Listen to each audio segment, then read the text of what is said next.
Halo, Assalamualaikum warahmatullahi wabarakatuh.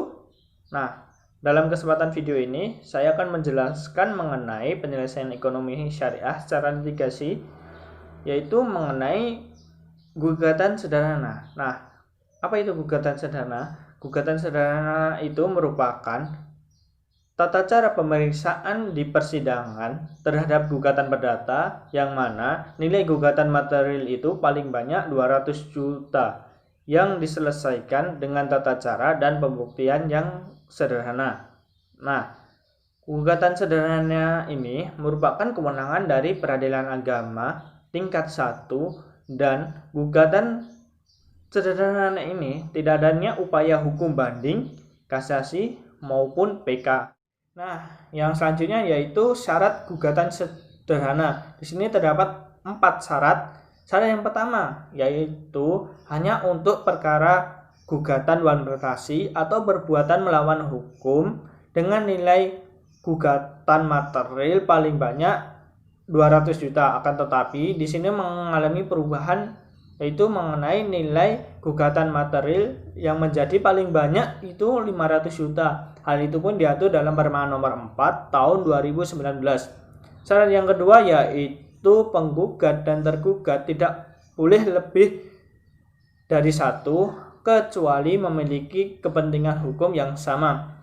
Syarat yang ketiga yaitu domisili dalam wilayah hukum yang sama. Nah, apabila terdapat tergugat yang tidak diketahui tempat tinggalnya, maka tidak akan dilaksanakannya gugatan sederhana.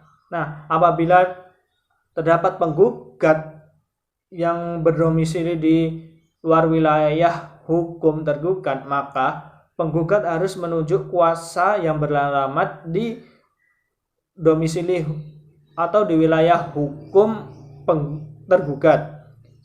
Yaitu yang syarat yang keempat yaitu para pihak wajib hadir tanpa didampingi kuasa.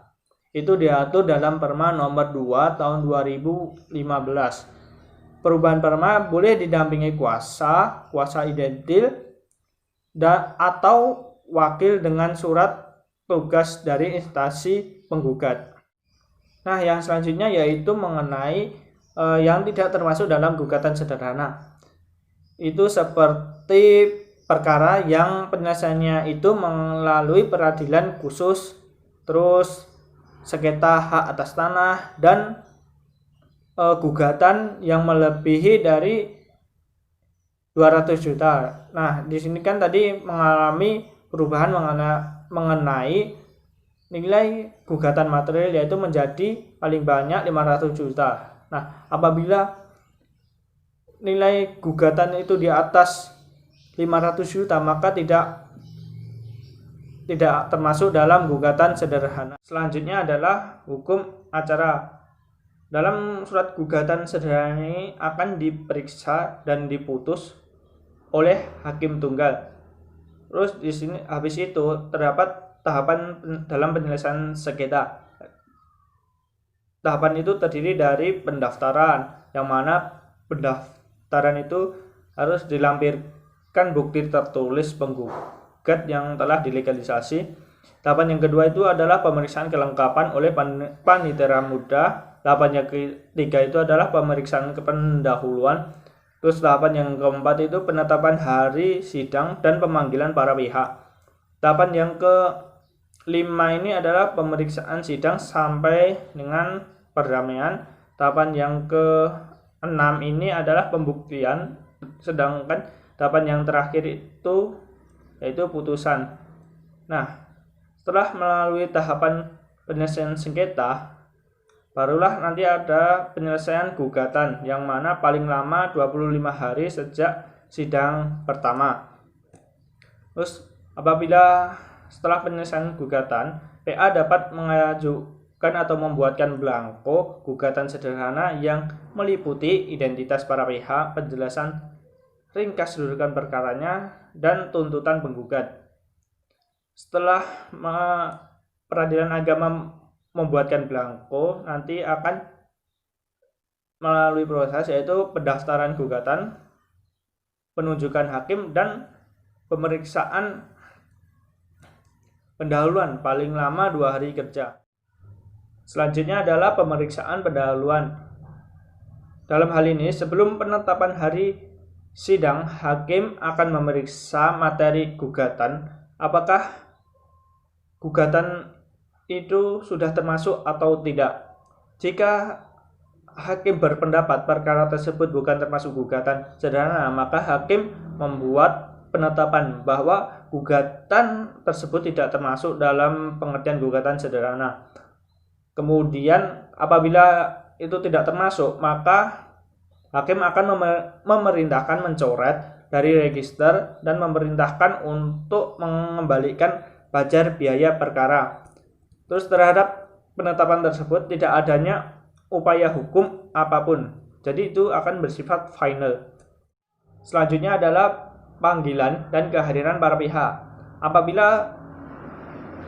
Apabila penggugat tidak hadir pada sidang pertama dan panggilan telah sah dan patut, maka gugatan tersebut dinyatakan gugur. Nah, apabila tergugat tidak hadir pada sidang pertama, maka akan dipanggil untuk kedua kalinya. Apabila tergugat tetap tidak hadir pada panggilan kedua itu dan panggilan telah sah dan patut menurut hukum, maka gugatan tersebut diputus secara first take. Terhadap putusan first take tersebut, tergugat dapat mengajukan verzet atau perlawanan ke pengadilan agama yang dalam tenggang waktu 7 hari setelah diberitahukan isi putusan tersebut.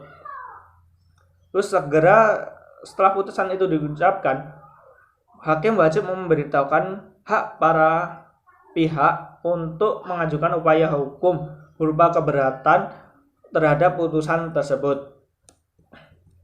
Terhadap putusan perkara gugatan sederhana, upaya hukum adalah keberatan yang diajukan ke ketua pengadilan agama yang bersangkutan dengan menandatangani akta pernyataan keberatan di hadapan panitera disertai dengan alasan-alasannya.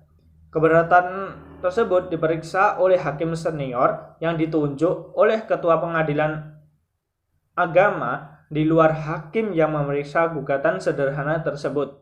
Selanjutnya adalah pemeriksaan keberatan. Di sini terdapat beberapa poin, yaitu terdapat 8 poin. Poin yang pertama itu adalah hakim yang ditunjuk oleh ketua pengadilan agama harus yang lebih senior dari yang memeriksa gugatan sederhana tersebut. Yang kedua, poin kedua, keberatan diajukan dalam jangka waktu 7 hari setelah putusan diucapkan atau diberitahukan kepada tergugat. Yang poin ketiga yaitu peradilan agama menyiapkan belangko pemeriksaan keberatan. Poin yang keempat yaitu permohonan keberatan yang melampaui batas waktu 7 hari yang dinyatakan tidak dapat diterima dengan penetapan ketua peradilan agama atas dasar surat keterangan panitera. Poin yang kelima yaitu permohonan keberatan dapat diikuti dengan memori keberatan. Poin yang keenam, pemberitahuan keberatan beserta memori keberatan disampaikan ke tergugat dalam waktu 3 hari sejak permohonan keberatan itu diterima oleh peradilan agama. Poin yang ketujuh yaitu kontra memori keberatan diajukan dalam waktu 3 hari setelah disampaikan memori keberatan. Nah, poin ke-8 ini pemeriksaan keberatan didasarkan hanya atas dasar yang pertama, putusan dan berkas gugatan sederhana. Yang kedua, permohonan keberatan, memori keberatan, kontra memori keberatan. Atau jika para pihak memasukkan memori dan kontra memori keberatan. Poin yang ketiga, yaitu dalam pemeriksaan keberatan didasarnya hanya atas dasar tersebut.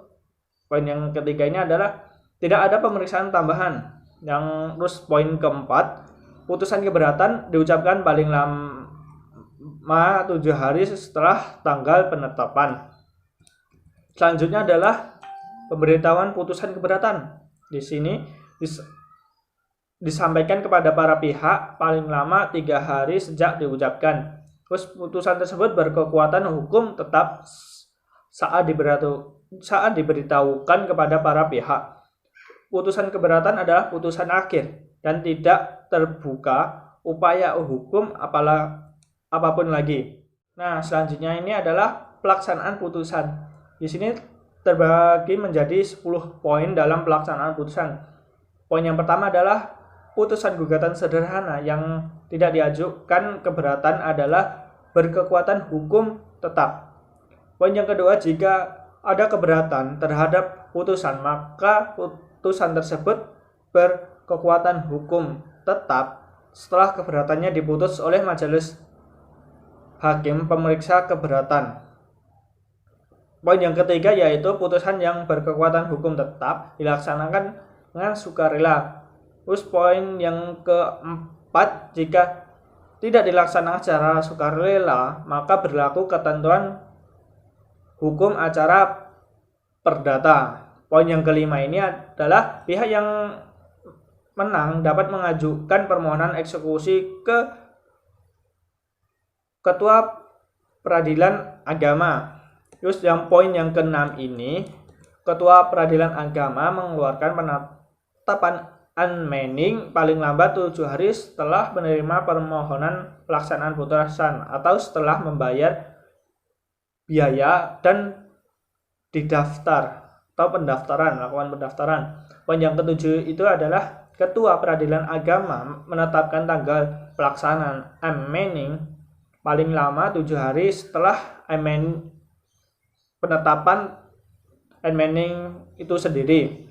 Poin yang ke-8 ini adalah dalam hal kondisi geografis, pelaksanaan unmanning tidak dapat dilakukan dalam waktu 7 hari, maka Ketua Peradilan Agama dapat menyimpangi ketentuan batasan waktu tersebut secara wajar dan patut. Poin yang ke-9, jika 8 hari setelah unmanning pihak yang kalah tidak melaksanakan putusan secara sukarela, maka putusan tersebut dilaksanakan sesuai hukum acara yang berlaku. Nah, poin yang terakhir ini adalah dalam proses pemeriksaan perkara gugatan, hakim dapat meletakkan sita jaminan sesuai dengan ketentuan undang-undang atau sita eksekusi pada saat mau pelaksanaan eksekusi. Cukup sekian materi yang telah saya sampaikan mengenai penyelesaian ekonomi syariah secara litigasi, yaitu mengenai gugatan sederhana. Apabila terdapat salah kata ataupun dalam penyampaian materi itu banyak penjelasan yang kurang, saya mohon maaf sebesar-besarnya. Wassalamualaikum warahmatullahi wabarakatuh. Bye.